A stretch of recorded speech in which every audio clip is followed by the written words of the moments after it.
Can you say friends, talking, nerdy? Close enough.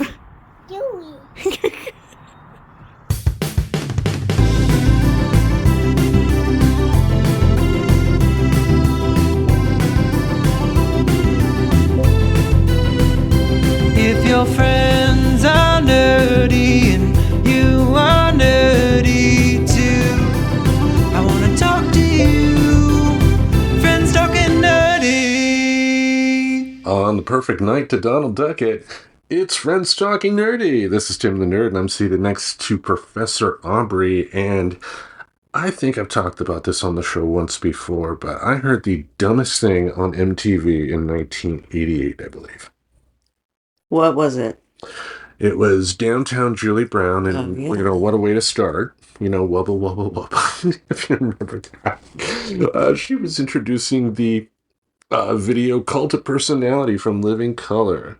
And she made this big ordeal about how it was awesome that black guys were playing rock music. And even at that time, I was like, you were the dumbest human being. Black people created rock music, and because it was it sounded like a backhanded compliment. And again, 88, I'm like 12, maybe 13, if it happened if it happened in 89 at some point. But I knew bullshit when I heard it. And, I hate gatekeeping stuff like that, right? I don't like gatekeeping things. Yeah. Sometimes I don't know that I see that in the kinds of actions that other people do. What do you mean? I mean, you may tell me, I think that for everyone, it's a personal thing where if you tell me something's exclusive and I want to be a part of that thing and I feel that pain, then I get your point. Like at the end of the day, you will find a way to do it, even if you are not a part of the quote-unquote club that people are talking about, right? Yeah. I mean, I guess I was just going to say that the way that you react to it, whether it is gatekeeping or not gatekeeping, depends on your perspective, I think, and who you are. Like it's a, part of your personality, how you respond to that sort of thing. Exactly.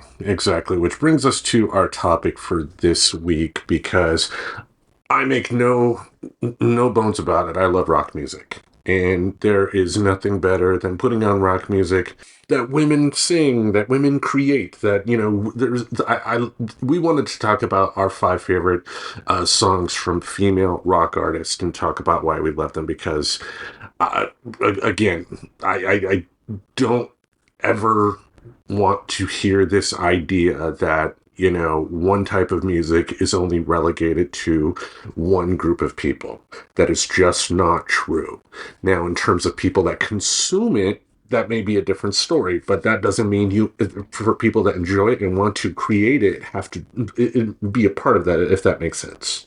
Like what, like Eminem, a hip hop artist, whitest of the white guys, blonde hair white guy. Mm-hmm. You see it a lot in the music industry. Unfortunately, yeah. It's like, I know you brought up, when for our last recording, when we talked about Hulk Hogan and whatnot, about not seeing his matches and whatnot because of how bad, he was.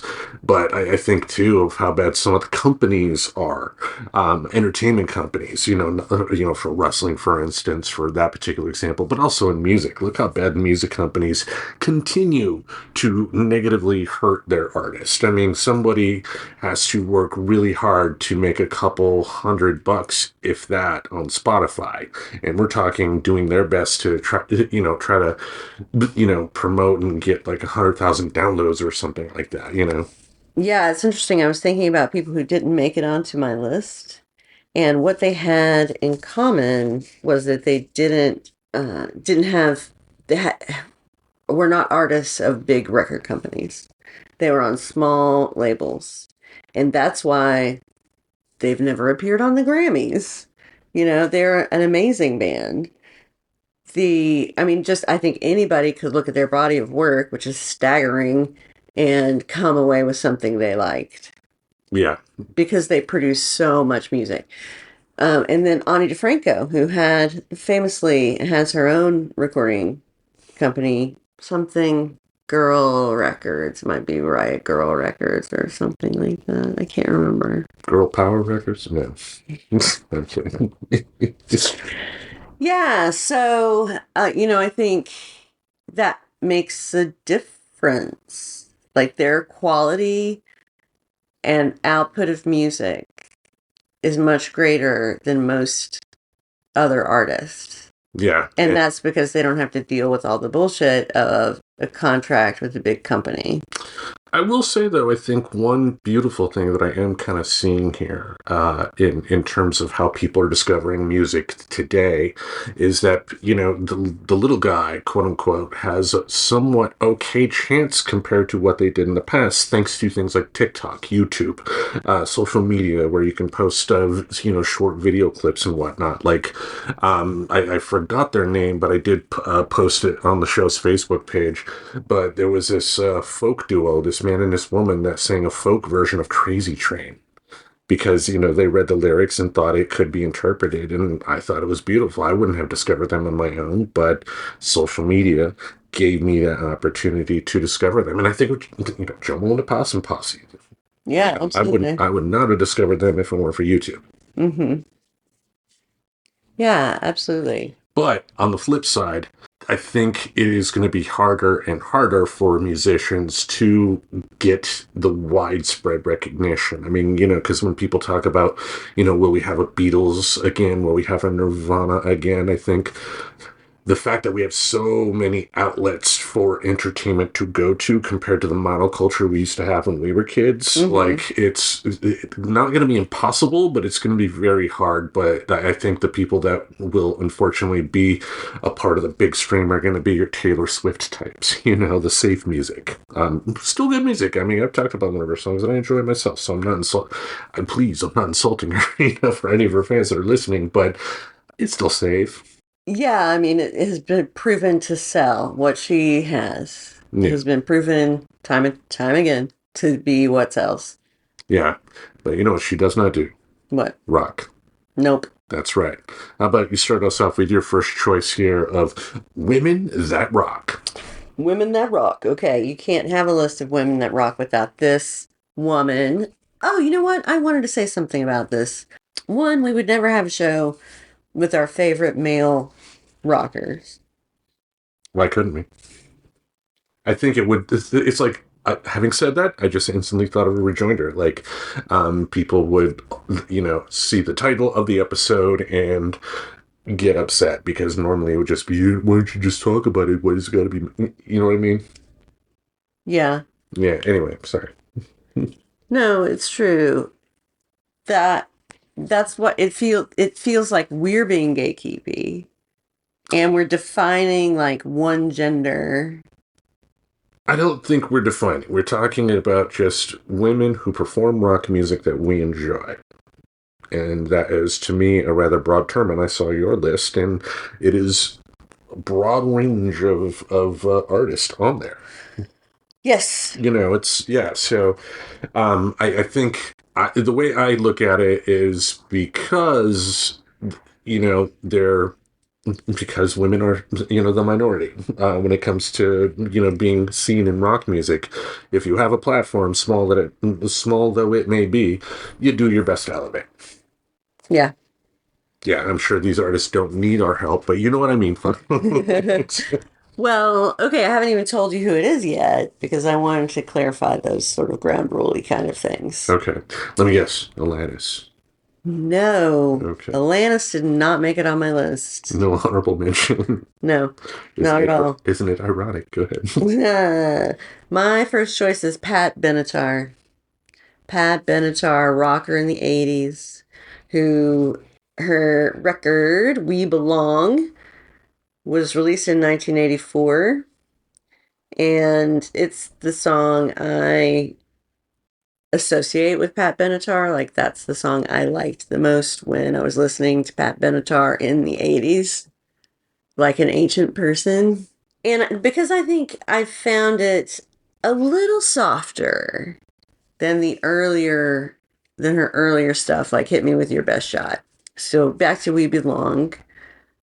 It is softer and more melodic, I think, than the earlier stuff. And it was very successful, probably her most successful song. And it peaked at number 5 on the Billboard charts. And so she had a top 5 hit.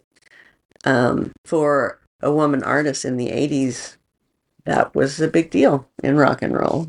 Agreed. So what do you think of Pat Benatar? Oh, she's amazing. Am I going to lie and say she's my absolute favorite artist of all time? Of course not.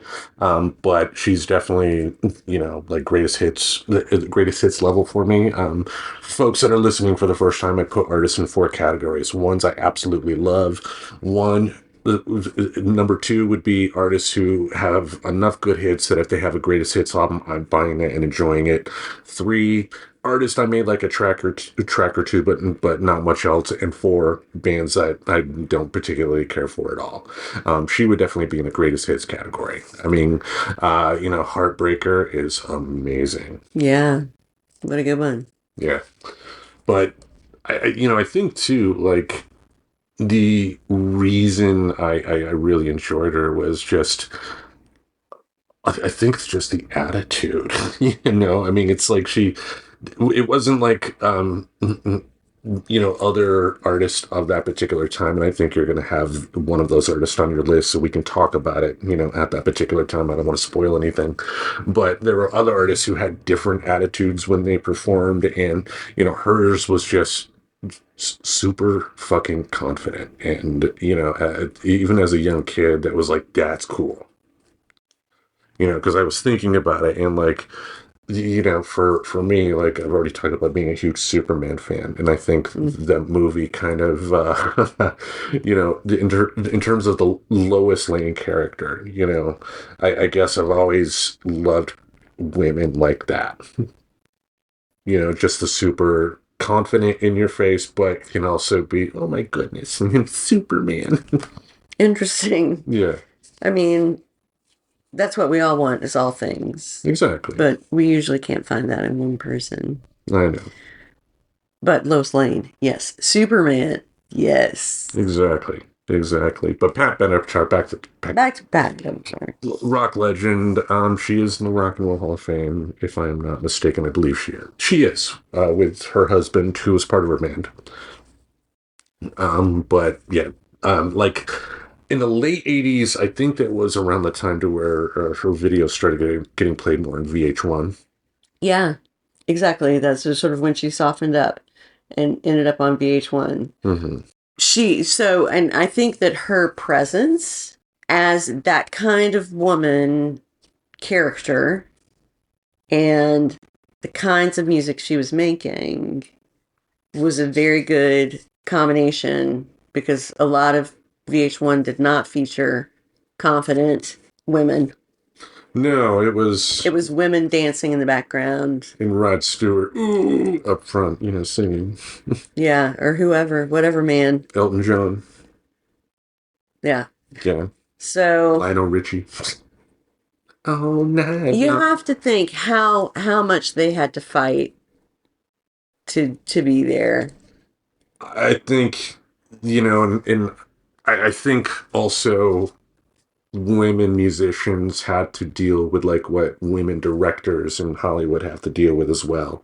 Like, there aren't that many female directors making Hollywood movies because they have such a high threshold they have to meet that if they have one thing that is a failure, their movie making career is done. They can still film commercials, they can still film TV shows, but they're not making a film again. Whereas you can have male directors that will have failure after failure after failure and still get work in film.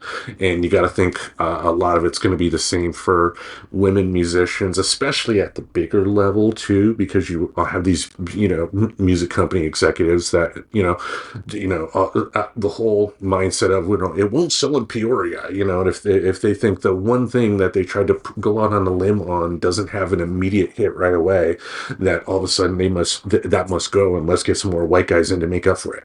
Mm-hmm. Yeah, I mean, they've been motivated by the pocketbook, and that's exactly what we're going back to. Yeah. God bless America. Well, on that depressing note, why don't you tell us about your number one? All right, kind of a great song title to segue to here.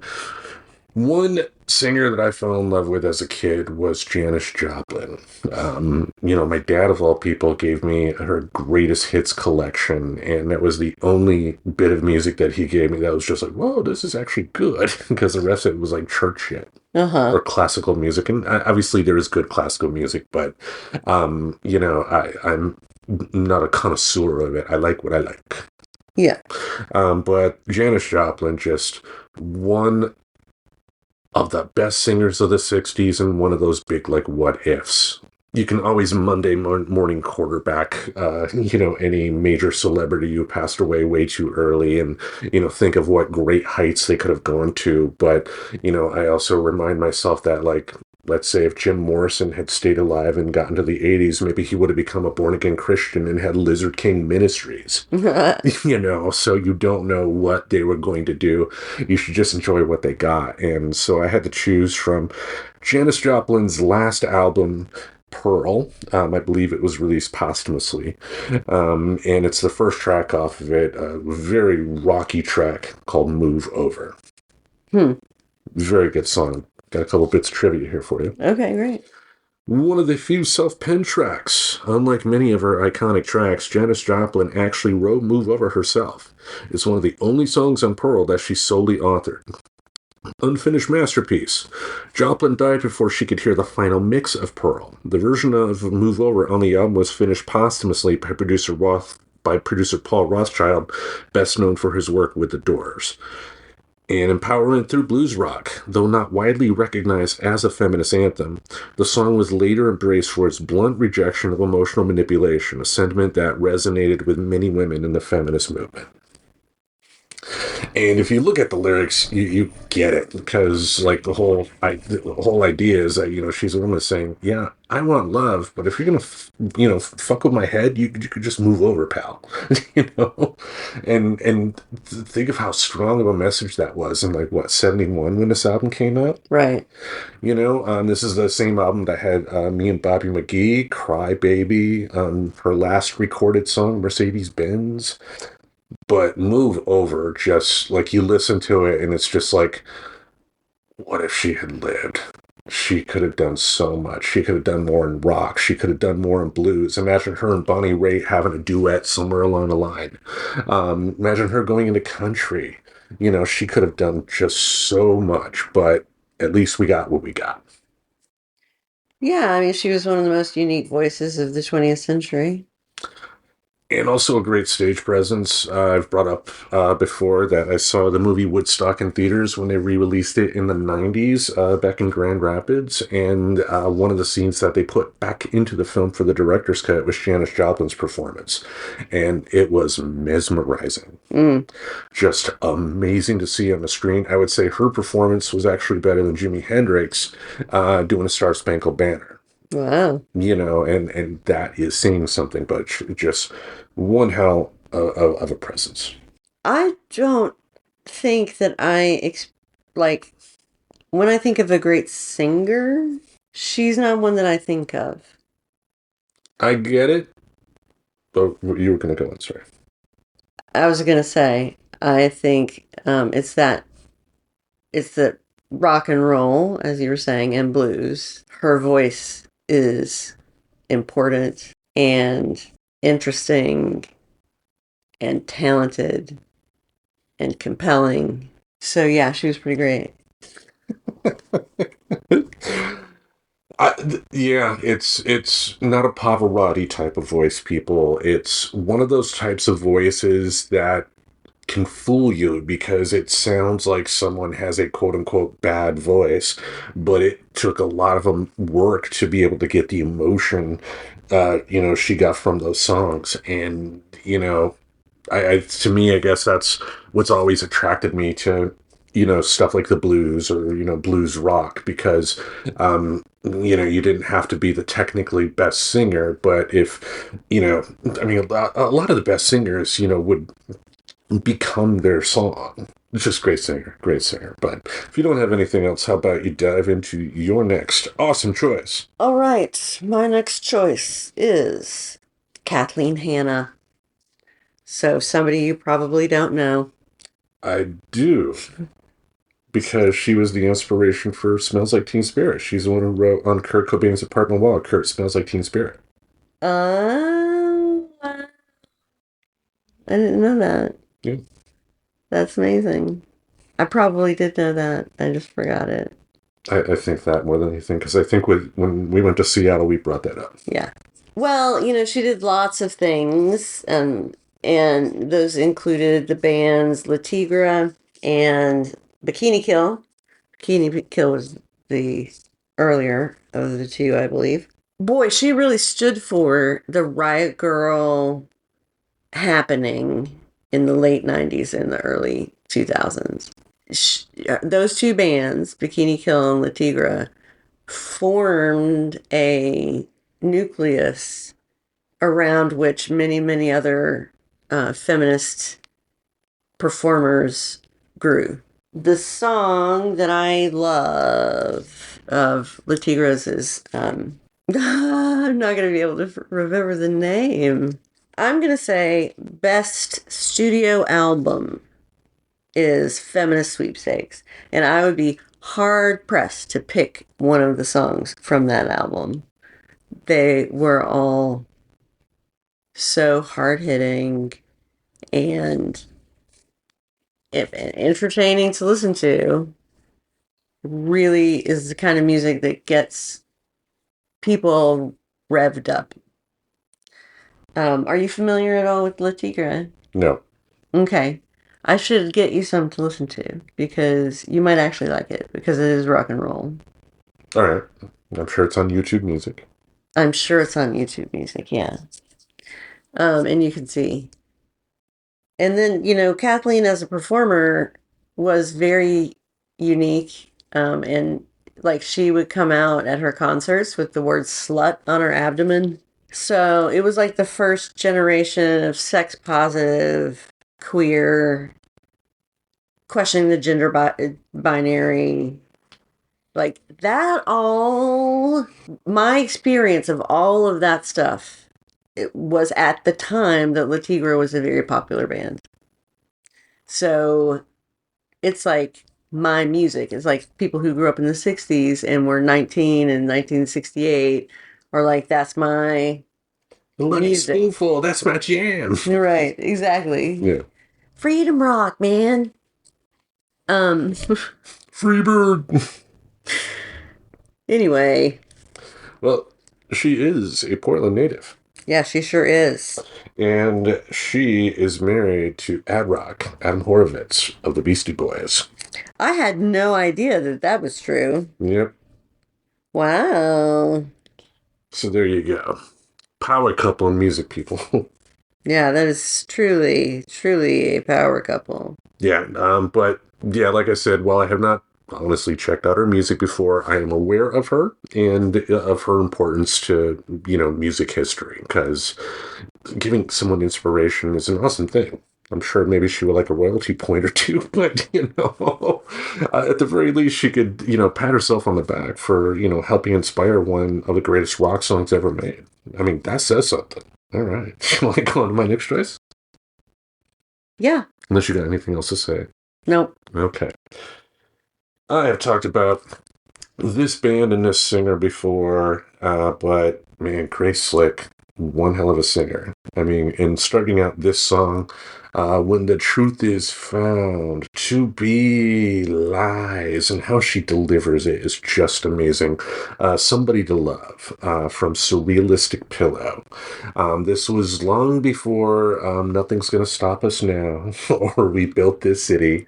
That's a sequel band. This spin-off band. Yeah, it's like the Three's a crowd to Jefferson Airplane's Three's Company. Yeah. deep cut people, but just Jefferson Airplane, one hell of a band. I would say they're definitely a band of their time, but the songs that really stuck, I mean, White Rabbit, Someone to Love, Somebody to Love, Volunteers, even, I'll toss that in there. Those have stood the test of time for a reason. They're just great songs, but something about this, as people may not know, is that it was originally a garage band track. The song was first recorded by the Great Society, Grace Slick's earlier band. She brought it with her when she joined Jefferson Airplane in 1966. Grace Slick's voice transformed it, like I mentioned. The original version was slower and more psychedelic. Grace's aggressive, commanding vocal style is largely responsible for the song's punch and popularity. And it was a favorite of one of my favorite writers, Hunter S. Thompson. The song featured prominently in Thompson's writings and was part of his personal soundtrack for the 1960s counterculture and drug-fueled adventures like Fear and Loathing in Las Vegas. Yeah, and that's very compatible music for that sort of behavior. Yeah. I did you ever see that movie in the 90s with Johnny Depp? Fear and Loathing in Las Vegas? I tried to watch it. No, But it was like Naked Lunch. I also tried to watch that. I saw it in theaters. I feel it was a difficult film to watch. Yeah, it's not a Disney film by any sense of the imagination, and by the end of it, it's depressing, and that's what you got to remember too, with like Terry Gilliam movies, and that's why he was so attracted to the material. Terry Gilliam, one of the original cast members of Monty Python's Flying Circus, he was responsible for the animation on the show, and went on to do the movies. Are you familiar with Brazil? The Adventures of Baron Munchausen. 12 Monkeys. I've heard of all of these movies. Okay, those are all Terry Gilliam films. So, Okay. if you've heard of them and know like the most basic general premise, it's the same thing with Fear and Loathing. But just back to the song, great song. Great song. Like I said, I think they are a band of their time. There's other tracks from Jefferson Airplane that don't really work for me, but Somebody to Love, just the ferociousness of her singing.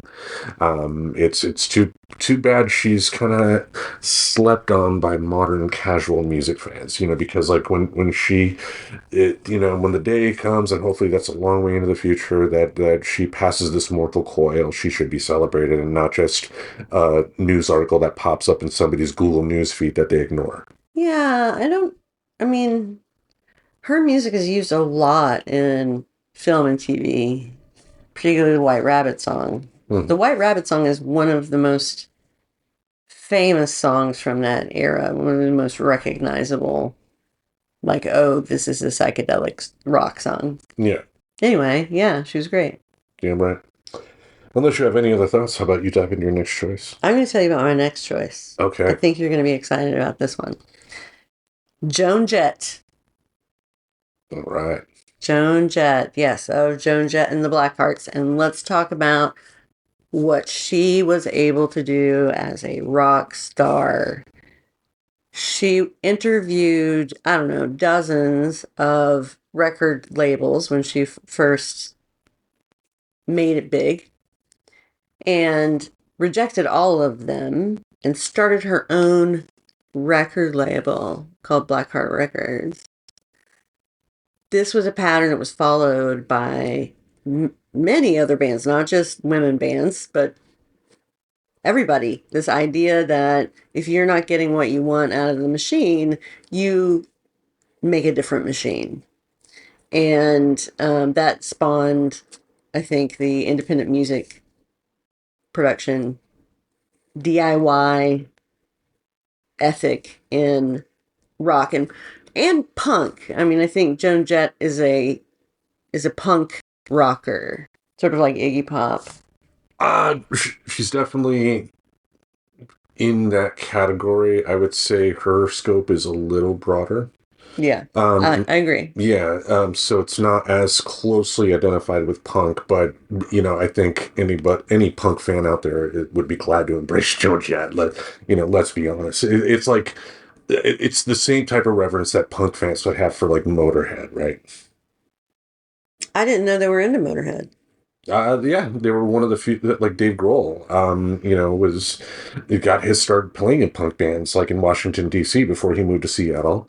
And, he's been on record stating that, Motorhead was one of the few bands that you could have their patch on, like, your jacket as a punk rocker and not be, like, laughed at. Like, if you were a punk rocker and you had, like, an Iron Maiden thing on, they'd goof on you. Uh-huh, right. Yeah. Yeah, they wanted it to be the hardest. Yeah, and back to Bad Reputation. I mean, that's why Joan Jett it is probably, I can't speak for the punk people, but I would be shocked if they don't embrace her. Mm-hmm. Yeah, and that's actually the song I would choose if I had to choose my favorite song. Bad Reputation. Bad Reputation. And it too has been used in countless movies and TV shows and commercials, and so it's this iconic American cultural song. And as we've discussed before on the show, it was the theme song for one rowdy Ronda Rousey when she was in the WWE. That was her theme song. And Joan Jett actually played at a WrestleMania for Ronda Rousey going to the ring. No. Yeah. Whoa. This very song, Joan Jett sang at WrestleMania. That is wild. WrestleMania what? That was at WrestleMania 35, which happened in 2019. So not that long ago. That really is recently. Yep. Well, I'll have to watch that. Well, okay. I mean, yeah, you really have to force me to sit and watch professional wrestling. Yeah, I know. I know. I'm so against it. We were going to do that Sense and Sensibility marathon, but, if you want to watch wrestling, I guess we have to watch wrestling now. I want to watch Joan Jett. Okay. Just Joan Jett. Yeah. Once the wrestling starts, we're done. Yeah, exactly. Okay. But I love this video too, like the original video from the 80s.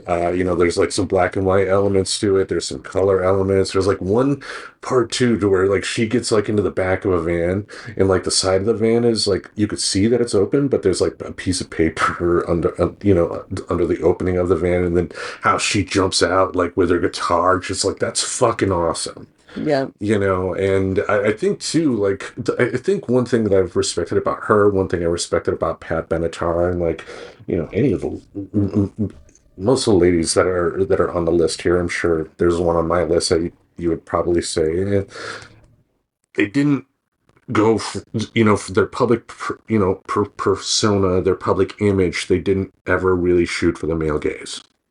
Right. And that's awesome. Like when I was a kid, I didn't know what the male gaze was, and I've only officially learned to put a name to a face. I mean, I've understood that concept of the male gaze before, but didn't, know there was a phrase male gaze, right? Yeah, I just heard it one time, somebody talking about a film. Yeah. But it's one of those things that if you think about it, it's like what I've talked about too, like women in wrestling, because like, for a lot of years, women were presented with the male gaze. They were just models doing Playboy pillow fights. And like on the one hand, yeah, there is some basic titillation there, but I'm sorry, I want more from a performance, right? And like when it comes to like a musician as well, I don't mind if a musician is attractive. I think there are women who would say they don't mind if a male musician was attractive. There's nothing wrong with that. But if that's just the only part of their image, that's a problem. Yeah. Yeah. And, I think that's true for regular people as well as rock stars. I know. Dog handlers, like I walk into work every day and they're like, oh my God. No, they don't. It's the dogs. I'm number one with the bitches for those. Yes. You have a big fan club. Yeah. Yeah. It'd be funny if they threw you a surprise party. Yeah. And then they all get into a fight and it would be bad. And then that's my leaf, you son of a bitch. I've seen fights over leaves, but anyway. Did you have any trivia on Joan Jett? Let's see. I don't have any trivia. I sort of talked about all the things I wanted to talk about. Anything else you want to mention then? Nope. All right. How about Let's hear about your next one. My next choice, I'm kind of surprised you didn't have this artist on your list, but I think you kind of did the same thing I did, and just like the first five that came to your head, boom, they're on your list. Stevie Nicks.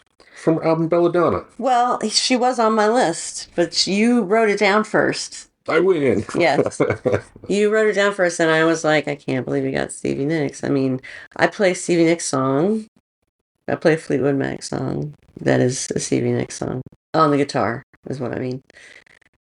Love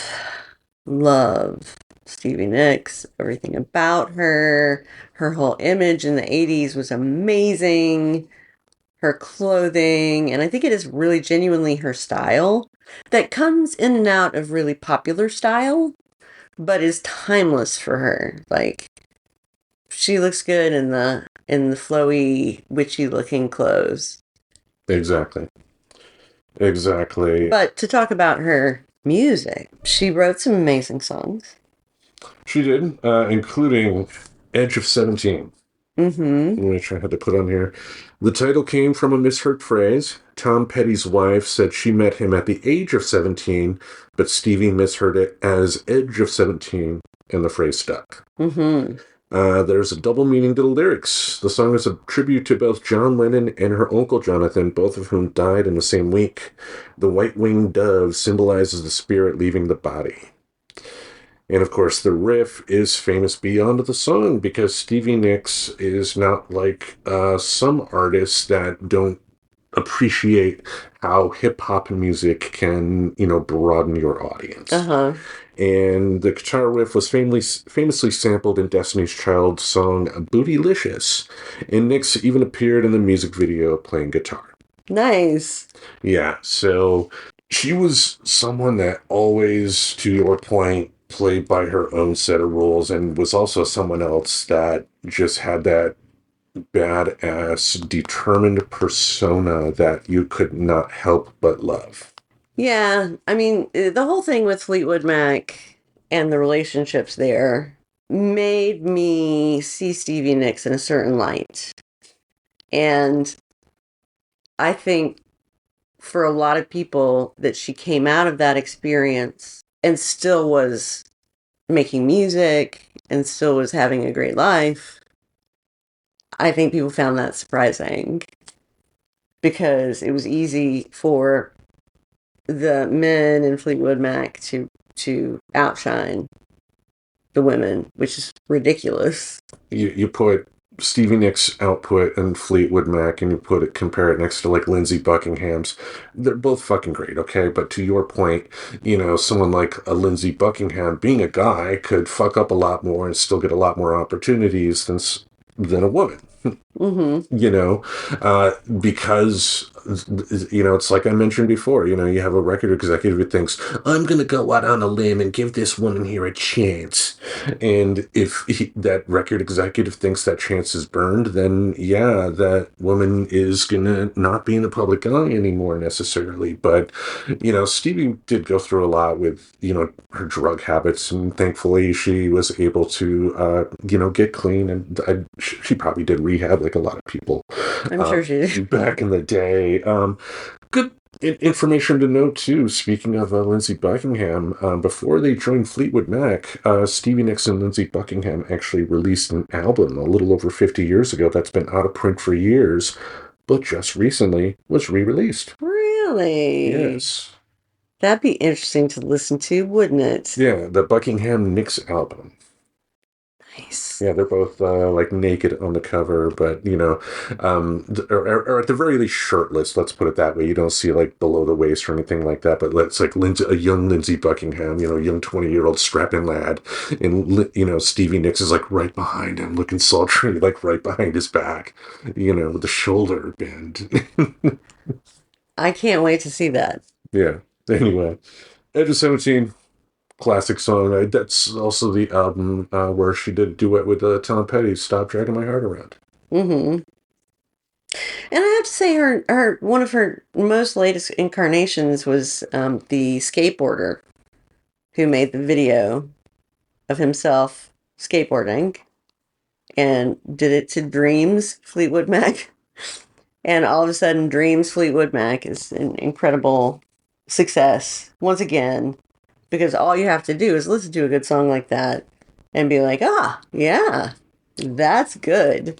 And also, too, think about this. Like, how, think of the fact that Waylon Jennings actually covered one of her songs, Gold Dust Woman, off the Waylon and Willie album. Mm-hmm. I mean, on the one hand, it's like good for Waylon for going out of, his quote unquote comfort zone, singing a song from, a completely different perspective and giving it the male country voice. But, she wrote one hell of a great song there, too. Gold Dust Woman. If you listen to the original Fleetwood Mac version, that kicks ass, too. Yeah, that's a great song. Yeah. Yeah, absolutely. Great songwriter, folks. And singer. And dancer. And she's coming to town. Nice. Yep. I saw that, actually. Mm. I saw that. All right. How about you go on to your next choice here? Okay. My next choice is Chrissie Hynde from The Pretenders. And the song that I chose that really epitomizes, I think, The Pretenders and Chrissy's contributions is Back on the Chain Gang. There are many other Pretenders songs, like Don't Get Me Wrong, other ones. But the Pretenders were a really great band. She was a great hype front person. And, it was 1982, and unfortunately the guitarist of the Pretenders had passed away. His name was James Honeyman Scott.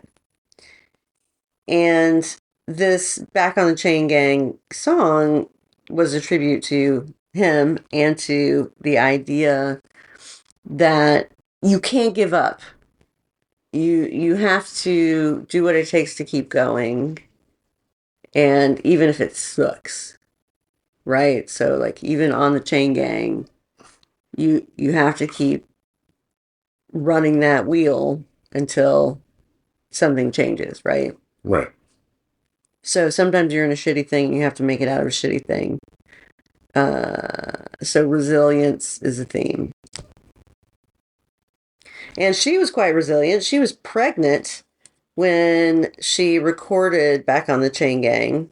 And this was after, again, Jonathan had died. Oh, sorry, James had died. So she was kind of holding everything together, and the band was sort of reforming around her. So she was the rock for that band. This single is their number one single that they ever had. It was at number 5. She was a great guitarist. She played rhythm guitar in the Pretenders. And, it's great to see an artist play at least one instrument and sing, I think. Agreed. I respect her. I respect the Pretenders, but I can't pretend to, no pun intended, like their music. This is so surprising to me. Yeah. Is it like too punkish? Her voice just changing. It doesn't work. It's like Geddy Lee from Rush. That same type of just weird voice that doesn't do it for me. Gotcha. Again, having said that, that's just my personal taste. I don't have to like her music to still respect her. I would be a fool to, dismiss her contributions to popular music, including giving Rush Limbaugh the theme song to his radio show. To be fair, because it was a radio show, he didn't necessarily have to get licensing fees. The Pretenders and Chrissie Hynde weren't like, oh, yeah, great, Rush liked our song. They tried to get him to stop, but he did not. Uh-huh. I don't know the name of it, but the bass line is definitely memorable. Do do do do do do do do do do do do do do do do do. You got me. Yeah. Anyway, it doesn't matter. I don't have to quote them. Any other thoughts on Chrissie Hynde before I babble on? Yeah, I'm just surprised you don't like her, but we'll see. We'll see what can be done about that. Yeah, you'll have to go to the re-education camp. Someone's sleeping on the couch tonight. Anyway, shall I go on my next choice? Yes, please do. From the album Parallel Lines from the band Blondie, we have One Way or Another. Debbie Harry, you can't help but just loved Blondie's music. Like, they even released an album in the 90s that had some really good stuff on it. There was a track they did that was kind of a minor hit on MTV for a while called Maria, which was really, really good. But one way or another, classic song. But there's some interesting tidbits here I didn't necessarily know about. Okay. It was inspired by a real stalker. Oh, shit. Debbie Harry wrote the lyrics based on a real-life experience with an ex-boyfriend who stalked her after their breakup. And, like, if you think about the lyrics in that context, you're like, okay, this is kind of like, every breath you take from the police. Uh-huh. It is often misinterpreted. Despite the upbeat pop-punk feel, the song is essentially about obsession and borderline harassment, a darker subject than most listeners realize. And it's been used in surprising places. The song has been featured in everything from Coca-Cola commercials to campaign ads, which sparked criticism due to its true meaning. Oh, yeah. I did not know that going into this, so I'm glad I came in with that research, because, like, one thing that I had thought of in the past, I thought of the film Captain Marvel. Like, there's a big fight scene at the end of the film to where she finally, like, realizes her full potential and starts beating up the bad guys, and then they start playing the song from No Doubt, Just a Girl. Yeah. And I thought that was, like, a little too on the nose. Like, okay, we get it, and I thought that they could have played this song instead. But now knowing the fact that there was another meaning to this particular song, it's just like maybe it wouldn't have been appropriate.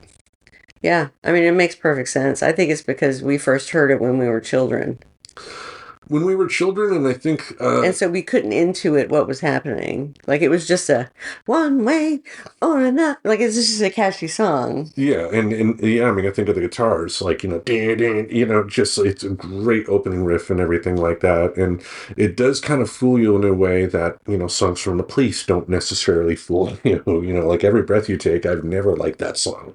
Yeah, it's always been weird. Real fucking creepy, and not the only creepy, Sting song. Like every little thing she does as magic is creepy as hell. And that's another one that feels upbeat and positive, but if you actually pay attention to the lyrics, it's just bizarrely crazy. Yeah. Yeah. Anyway, on that upbeat note, what do you think of One Way or Another from Blondie? I love it. Love it. Big Debbie Harry fan of it? What's there to say about Debbie Harry and that band? Blondie. They're so memorable. I'm just joking. I did love the duet she did with Kermit the Frog on The Muppet Show. Oh, what'd they sing? Rainbow Connection. Oh, nice. Yeah. That's cool. Yep. But one of the... I mean, when I think of Debbie Harry, I just always think that she was one of the first rappers. Well, thanks to that Saturday Night Live music documentary, like, you understood why. Like, she was actually in New York visiting clubs and listening to early stages of hip-hop, and thanks to her, using her power in Blondie, she helped get the first hip-hop act on national television by playing a spot on Saturday Night Live. I don't happen to know their name off the top of my head right now, but it happened thanks to her. Nice. That's rad. Yeah, one of those things about how to use your power properly, right? If you got a platform, you use it to elevate. Yeah. Even though her rap from Rapture does sound like your grandma after a few bottles of scotch. But that's where the genre was at that time. I know. It wasn't at the Eminem level yet, or even the Fat Boys yet. I mean, she wasn't as good as Sugar Hill Gang. Like, what can I say? It was Debbie Harry saying a bunch of words. Yeah. Like, Talking about Fat Five Freddy. Fat Five Freddy in the head with me. Yeah. Anyway, how about you dive into your last choice? Okay, my last choice is one of my favorites. Obviously, she's on the list. Jewel! Yeah. No. And it is one Miss... The look on your face when you said no. You were so disgusted when I said Jewel. I wasn't disgusted at Jewel. There's no way in hell I would ever choose her as one of my favorite artists. I'm kidding. Plus, she's not a rock and roll person. What is even, she's like a 90s feminist whiner. That's her genre. Anyway. So the last person, Tina Turner. How could we leave Tina Turner off this list? I mean, who can dance in high heel shoes and fringe that barely covers her butt, up and down the stage, dancing, and then singing at the same time and really belting it out. But for me, Tina Turner's best song will always be Private Dancer. That's the first album, and the first song was the first single off the album. And that's the album that brought her back from and made her an even bigger star than she had ever been in previous incarnations. And you just felt like the wisdom that came from that. She was an older woman by the time this was happening. Like, I don't know how old she was. Well, she was like younger than us, but like a 40-year-old woman having a career refresh in the entertainment industry is kind of rare. Yeah. And, the shape she had to be in. And, I mean, her desire for that had to be huge for her to do everything it took to get there. And then what you saw was this beautiful woman, amazing legs, really cool hair, really good dancer, and that unforgettable, Unique. You can't. Nobody else sounds like her. Yep, unique. Correct. How do you feel about Tina Turner? She's amazing. I mean, we had a tribute show when the world lost her. She was one of the artists that we've given a tribute for that is in our archives, including the playlist. That playlist might be on Spotify still, but I can always remake it again on YouTube if Future Tim isn't busy. This song in question, I do believe, was written by Mark Knopfler for her. Oh my gosh, yes. And it wasn't written for her. It was written for Dire Straits. And he wrote the song, and they were playing it and practicing it. And he was like, this is weird coming from a man. This is really a song that needs to be sung by a woman. And so then he offered it to Tina Turner. Well, good for him on that part. Yeah. I know there were, because I remember back for the research we did for the Tina Turner episode, like one person that did help Tina Turner on her journey back to stardom was Olivia Newton-John. She had Tina on a TV special that she had in the early 80s and connected her with her manager, who ended up becoming Tina's manager until Tina passed away. Oh, wow. So, I mean, there's that. You got David Bowie, who I guess was like doing an interview in the 80s and then said, I got to cut this short. I'm going to go see Tina Turner at this club. You're welcome to join me. And brought the press, and that's one of the things that helped to, again, not saying David Bowie was responsible for that. What I'm saying is it's so great because David Bowie was the same generation almost. You know what I'm saying? But what David Bowie did is that he used his platform. He had power at that point because he was coming high off the Let's Dance album, and was the next album was a popular one as well. So he used his star power to say, hey, come on, let's go check this out. And that right, which is great. All I'm saying is they were of the same generation. She was earlier in the 60s. He was the very tail end of the 60s, but he didn't become Bowie until the early 70s. So he was aware of her. He was aware of her. That's what I'm saying. Yeah, I don't know if she was aware of him until a little bit later. But, sure, definitely not until Ziggy Stardust, probably. Yeah. But at that point, he was a huge... I mean, at some point, she knew about him. Yeah, and that's another thing to keep in mind, too, when it comes to Tina, when it comes to, like, the Private Dancer album or her later albums, she called herself the Queen of Rock and Roll. Even though some of the later albums sound more poppy or maybe even R&B-ish, if you saw her on stage, you understood why she was the Queen of Rock and Roll. and like what I continue to tell myself the importance of is like, don't limit a sound based on based on one thing. Don't limit a music genre based on one type of sound, I should say. Because for rock music, all rock music shouldn't sound like all the Rolling Stones all the time, if that makes sense. There should be variety. There should be softer stuff. There should be louder stuff. There should be everything in between. Mm-hmm. Agreed. Damn right. And I think that we've presented a pretty wide range of rock and roll Type, yeah, various artists. Indeed.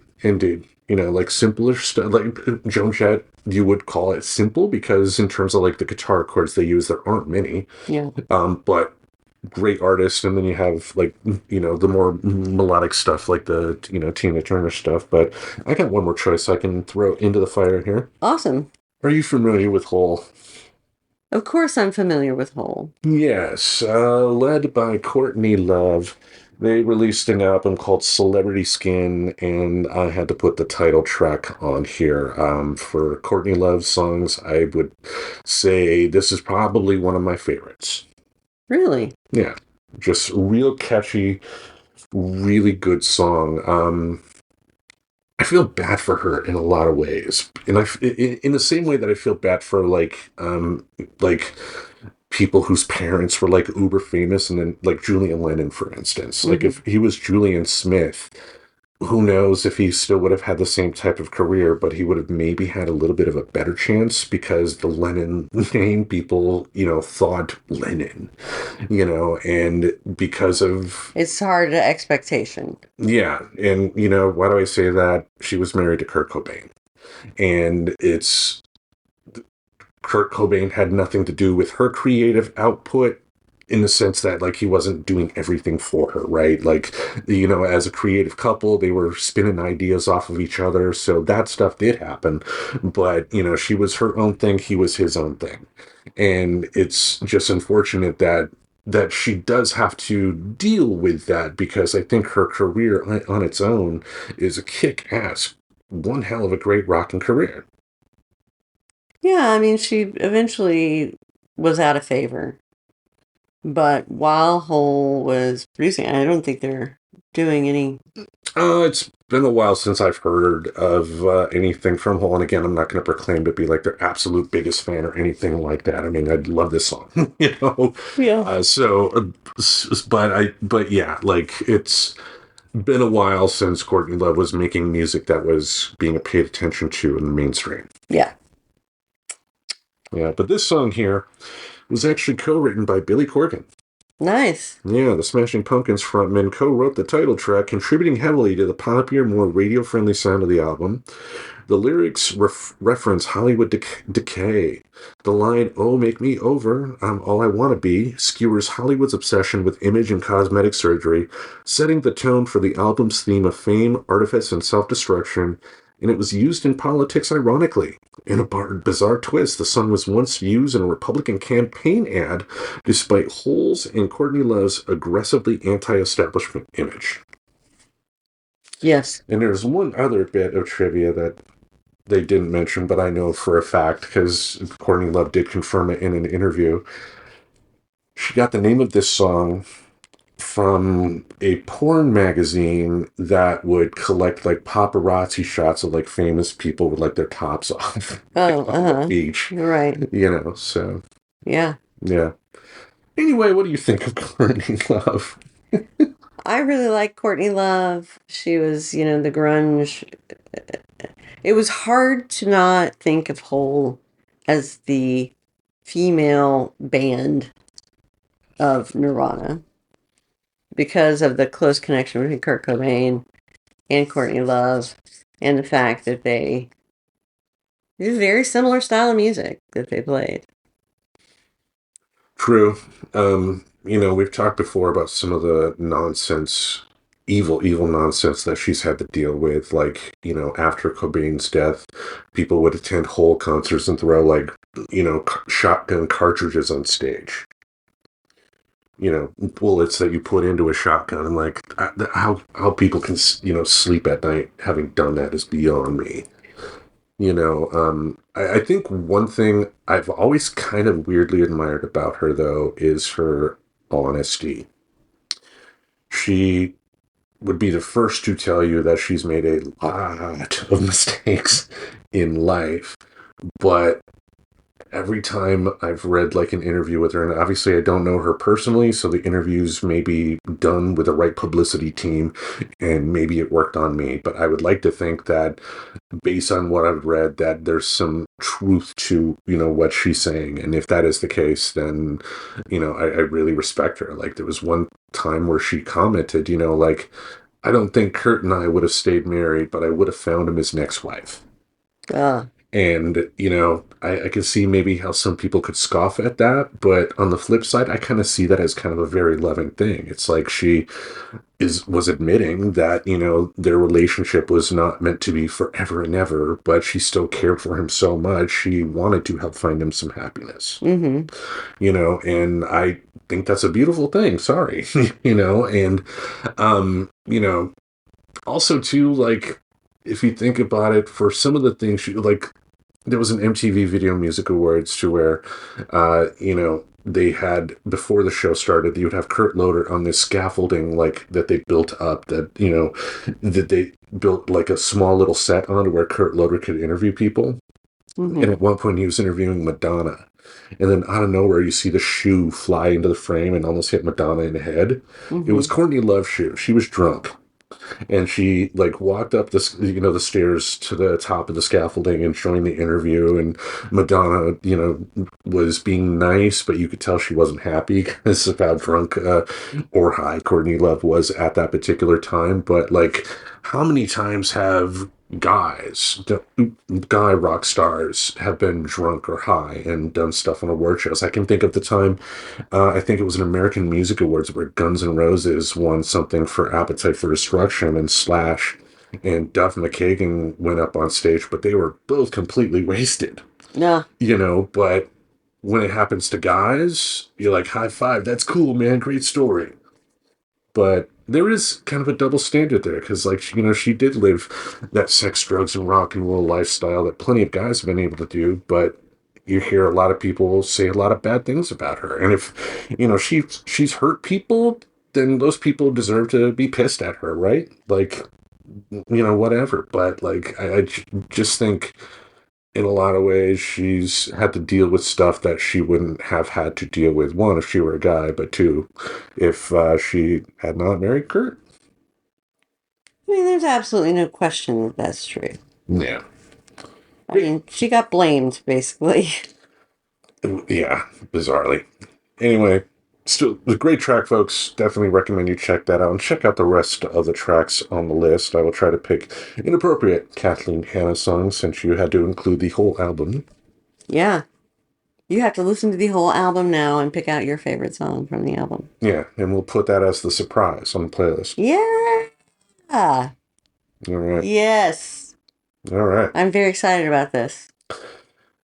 It was a great kind of walk down memory lane. That's what I love about these playlist episodes that we do here, because a lot of times, we're not only talking about the song, but also their personal connection to us. And, that's in the world we live in today. I think it is important to, celebrate the work of people that are not just like you as well, right? Because people that are different from you have walked roads that you may not walk through, and by you taking the time to, in this case, check out their art, you may get a different perspective on life and come away a better person. Gosh darn it. Yeah. Yep. All right. Any other thoughts? No, I also like the playlist episodes, and I'm sure we'll have another one soon. Damn right. Damn right. Before we wrap up, though, South Park is back. South Park is back in a big way. Yeah, as we record this, only one new episode of the season has come out so far, season 27, which is on Paramount Plus. But what a brouhaha it has created. Yeah, it really has. For some insane reason. Like, when I watched it, I was just like, he's not going to care enough about this to respond. But That's the first thing he did right after that episode aired, because for the longest time, Trey Parker and Matt Stone publicly in interviews talked about how difficult it was to write. During the first Trump presidency, how tough it was to write about politics while not necessarily bringing up Trump, because they used Mr. Garrison as kind of like a Trump surrogate. Uh-huh. They're not doing that anymore. And basically what they did is Trump is essentially replaced the Saddam Hussein character. It essentially is Saddam Hussein, but now they're using the Trump head, relax guy, for the president and everything. And they made fun of his penis throughout the entire It is a episode. very, very small penis. They portrayed it as an extremely small penis. Even though he seemed to have a strong libido, as evidenced by his relationship with Satan, who he was always trying to bone down, and Satan was always saying no. Because even Satan didn't like Trump. You're just like this other guy I know. Totally. Yeah, the White House actually went out of their way to issue a statement, and how petty and pathetic is that? Because like the numbers came out, and like for South Park, this actually had some of the highest numbers they've had since 1999. Wow. But we're talking, I believe the number was about 5 million or so people saw it, and that's a lot. Mm-hmm. For especially a cable television show. Cable television's dying, but it had some big numbers. But 5 million compared to 330 million approximate people that live in the United States, 5 million is not that much. But of course, they had to say something in Washington, and it's just baffling how much of a pathetic loser that guy is, that he has to respond negatively to anything that, like, he does no humor about himself. And I think of all of the presidents in the past, like, who have been goofed on Saturday Night Live, like Gerald Ford, for instance. Chevy Chase had a Gerald Ford impression, if you can call it that, but it was just him falling down. But Gerald Ford was a good sport and actually appeared via video on the show. Wow. On Saturday Night Live. George H.W. Bush invited Dana Carvey to the White House to do the George Bush impression. Nice. Clinton, I believe, liked some of the people that did his impressions, but like during, I'm sure, the impeachment years, it was a different thing altogether, even though I will never forget the Darrell Hammond thing on Saturday Night Live, where after the impeachment of Clinton failed in the Senate, they go, "Oh, we got word from the White House right now." And Bill Clinton goes to the mic, "I am bulletproof." Yeah, man, we need another Bill Clinton. I mean, I know he was an asshole and did bad shit, so I'm not saying we need somebody who's going to be an asshole and do bad shit. We just need somebody who could be as popular as Bill Clinton was. With his coalition. Or at the end of the day, not have such thin skin. I mean, if you're going to be a public figure, you have to accept the fact that there are going to be people that are going to say things about you that you're not going to like. Yeah. And if you try and stamp that down, and that's one thing we've got to be fearful of with some of the moves that they're making. Like, if there is no pushback from like the judiciary or somebody, things could get a lot worse than what it is. Like, I still like I said, I try to balance where I get my news from, so I don't fall into the trap of, just getting tunnel vision, I guess, within, the news. I don't want to be in an echo chamber, so I do make it a point to read like some conservative sites or listen to some podcasts that people would consider conservative. Not that I agree with them, but I want to challenge myself. If they're saying something I disagree with, if I respect them, then I'm going to go try to do some research to find out why they said what they did, so I can come up with my own opinion instead of, "That's right, man, tell me more that I can repeat on social media the next day." Mm-hmm. With some of the stuff that's out there. And I'm glad South Park finally just said, fuck it. There are too many people that have tried to just hold back, especially in politics, that have just tried to hold back and tried to do things the regular way, while this person in the White House has just, tried to stamp out every bit of norm that we've practiced in this country since its founding. Mm-hmm. And we're going to have to start fighting dirty, fighting fire with fire. And that means goofing on his incredibly small penis and his gigantic belly, because he's not 215 pounds, folks. I mean, there couldn't be a clearer political satire.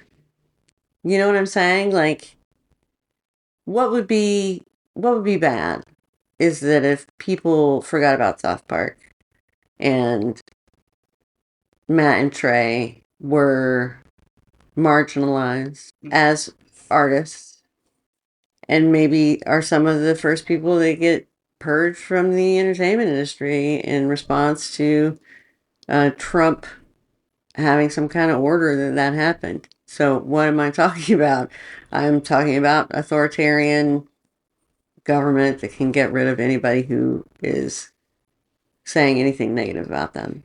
Yeah, and, thankfully we're not at that point yet. And hopefully by the time 2028 comes around, I hope to be able to say I'm glad it never happened. Mm-hmm. But there have been some moves in Washington that have never been done before, in terms of trying to stamp out stuff. It's not the Colbert thing like we've discussed on a previous episode. I mean, Colbert's contract was simply not renewed.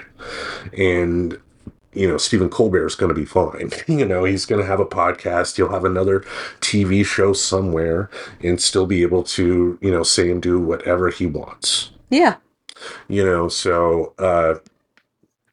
Anyway, I'm glad South Park's back. And I think one thing that I've been enjoying about, rewatching some of the movies that they released during, like the pandemic and whatnot, is how at its best that show can make you laugh about things that scare the fuck out of you, because like the pandemic was frightening in a lot of ways. Mm-hmm. And, going back and looking at it, and I think too, one thing I love about South Park, and this is in a more broader sense, is that even though Trey Parker and Matt Stone have gone down paths that I do disagree with, because I do think they don't have the best record when it comes to, trans rights and all that stuff. I still think for the most part they do have a pretty good track record of, calling out bullshit on both sides of the scale here. If conservatives are being dumbasses, they will make fun of them. If liberals are being dumbasses, they're going to make fun of them. Yeah. Which, for satire, for comedy, we need that. And I think more people need to take that mindset of being open to hearing, sides that they agree with being called out for their shit. Because, for as much as we goof on the Republicans, I mean, there are some rather stupid Democrats out there as well. We wouldn't be in this case if, all the Democrats were thinking clear-headed and, weren't thinking about maintaining their own power, Or just being obstinate. Yeah. Thanks, Biden. Anyway. Yeah, Biden. God damn it. Any other thoughts on South Park? No, love it. Gonna watch it. That's right. New episodes on Comedy Central on Wednesdays. The new episodes will drop on Paramount Plus on Thursdays, and will be appointment viewing Thursday mornings. Yeah. Yeah. All right. So, unless you have anything else, I say we wrap this up for the week. Let's wrap it up. All right. Each Monday, we'll have something in this podcast space to entertain your ear holes. Until we meet again, we bid you adieu. So long. Move it on over. Slide it on over. Wrong song.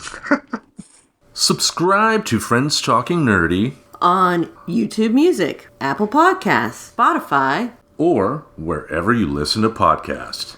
Goodbye, darling.